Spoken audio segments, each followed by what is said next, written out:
Greeting. Welcome to another Greenhouse Contemplation. Today I'll be talking about black people and police brutality. I'm going to start off reading from a book that is called The Flag of Islam by Elijah Muhammad and the Great Nation of Islam. Now, the reason why I'm using the nation's information because they pretty much came up with history that goes back pretty far and was bold enough to speak about, especially back in the days. And another thing, when you look at all the other black organizations, you really can't recognize their students. You really don't know an amplified version of Marcus Garvey students, Noble Drew Ali students, and all the other students.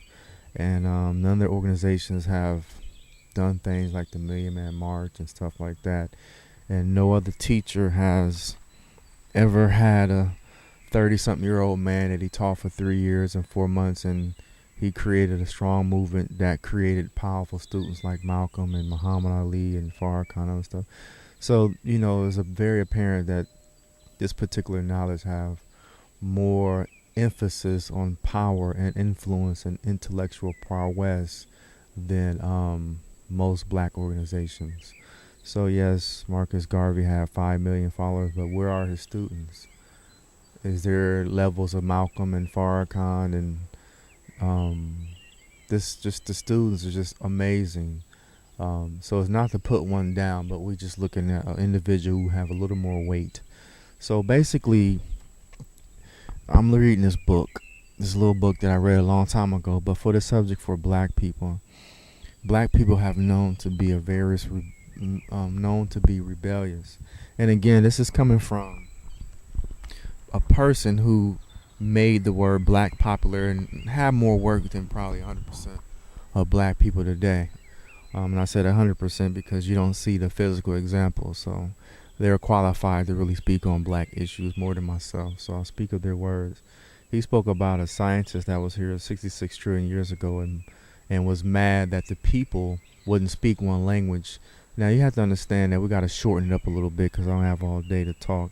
But basically, it was a scientist that was angry. He tried to kill everybody, and he blew the moon into where it's at. And in this particular book, The Flag of Islam, it talks about how the moon woes for the part of the earth, woes for the water of the earth, and that's basically why you see the tides right when it's full moon and all that kind of stuff.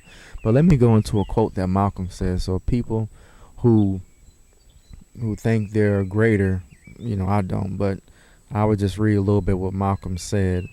Again, Malcolm X said this, and I'm going to go into it. It says, according to the Nation of Islam, the tribe of Shabazz was the only survivor of the 13 tribes that lived on Earth 66 trillion years ago. After a rogue scientist blew up the planet, splitting off the moon, and other tribes perished. Split up the moon, the other tribes perished. The tribe of Shabazz relocated in the rich Nile Valley of Egypt and the present-day seat of the holy city of Mecca, Arabia. And it says, it was a technological advanced society, but one fraction was led by Shabazz himself into previously unoccupied areas of Central Africa because he wanted the people to be hard. Now just think about that. He wanted the people to be hard. So that's a very interesting statement that he wanted the people to be hard, because black people are really hard today. They hard and angry and dissatisfied and hurt. I'm just getting a little Horace out the way because he's the one punching on the camera. So it goes on to say that they evolved Negroid features. Malcolm X in a 1962 speech stated that he wanted the people to undergo a form of life that would make them tough and hard, and the other scientists wouldn't agree with him. So this scientist named Shabazz took his family and wandered down into the jungles of Africa. Prior to that time, no one lived in the jungle. Our people were soft. They were black, but they were soft and delicate. Fine. They had straight hair right here on this earth. You find some of them look like that today. They are black as night, but their hair are like silk. And originally, our people had that kind of hair, but this scientist took his family down into the jungles of Africa and lived in the open, lived in jungles, eating all kinds of food, had an effect on their appearance of our people. Actually, live in a rough climate. Our hair became stiff. So again,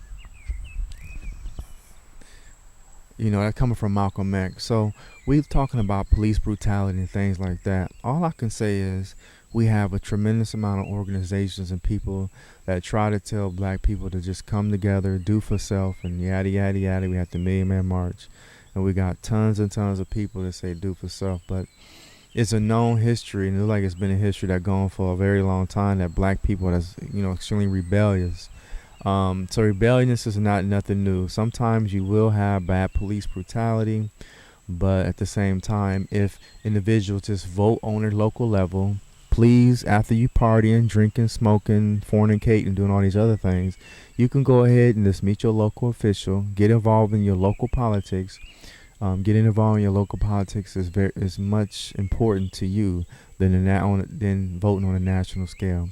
So just take some time and be proactive. I mean, we have so many people turning over in our graves, turning over in their graves. That's kind of upset of how we are treating ourselves and how we're living. So if you do think the police are evil and bad and things like that, well, please stop mocking your ancestors, and please stop mocking all these great people that sacrifice their time of life to make us live a better life. So you can party and be lazy and do whatever you want sometimes, but at least spend one time a month, visit your local captain, the mayor, and things like that, and just go to the local meetings and meet the people, and you will have a change. As long as you're consistent and have a loving life and just have a loving life. So it is already known that we have been consistently rebellious, knuckleheaded, hard-headed, and again, I will say to all the people in America that's ruling, to these unruly cities, think they can do better. Pull all of your police officer away with pay, because they already been paid. The budget already been paid for over a month, and let the people govern themselves and see how they can handle it. Because it was this great Arabian guy, and he had this guy who was always complaining. So the Arabian guy gave him total power for an amount of time, and then the guy that was doing all the complaining learned that he could not handle that type of responsibility. So that's my suggestion. You have all these people. Again, you have some situations that it is brutality. That's hands down. But again, most people are poison animal eaters, and they live an beastly life, and that goes for the police as well. So you already know the conditions, and you already know the environment, things like that. So again, just visit your local office, at least meet the mayor.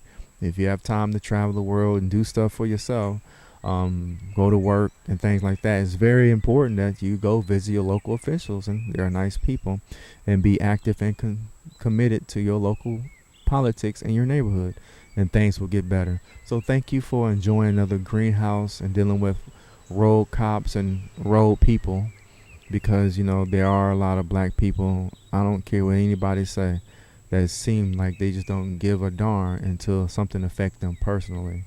So there's nothing new under the sun, as you can see. So peace and blessings. Enjoy your Sunday.